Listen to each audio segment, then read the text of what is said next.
Serial डोली अरमानों की में अपने बेटे की कस्टडी के लिए उर्मी लड़ रही है केस। अब इसमें उनका साथ देने के लिए पता है कौन आया सामने? ईशान।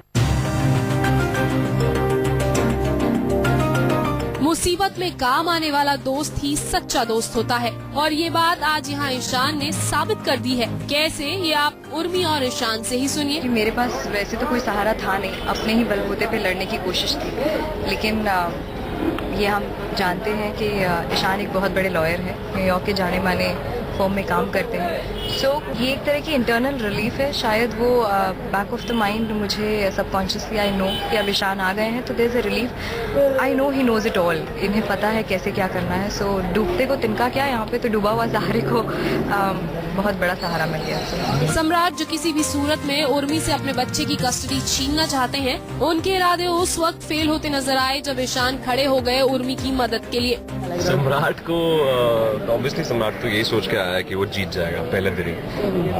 इसके पास टाइम नहीं है ज़्यादा, बिजनेस वाला आदमी है। तो अभी जैसे ही एक दिन की मोहलत मिलती है उसको, एक दिन फिर की कोर्ट हियरिंग आगे जाती है, तो ये थोड़ा सा खफा हो जाता है और अपसेट हो जाता है और गुस्सा आ जाता है, इरिटेटेड हो जाता है कि ऐसा क्यों हो गया, एक दिन की मोहलत क्यों मिल गई। तो which he doesn't want, because he know that Ishaan for the fact कि Ishaan is a good lawyer and एक दिन की मोहलत मिली है तो कुछ ना कुछ करना दे। इज अ चालू गाय, इज अ स्मार्ट गाय, तो उसको डर लग रहा है।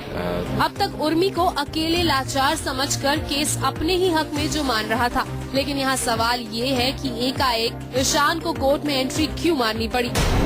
उर्मी ने उसकी मदद पहले क्यों नहीं ली? कहीं ना कहीं मैं नहीं चाहती थी कि मेरी वजह से, मेरा सबसे बड़ा मकसद था उनको इस केस में नहीं इन्वॉल्व करने का, कि सम्राट जी किसी के साथ कुछ भी कर सकते हैं। पहले ही हमारी हालत इन्होंने खराब कर दी थी, मुझे गोली मार दी, इनको इन पर जानलेवा हमला करवा दिया। So I just didn't wanted somebody to trouble because of me.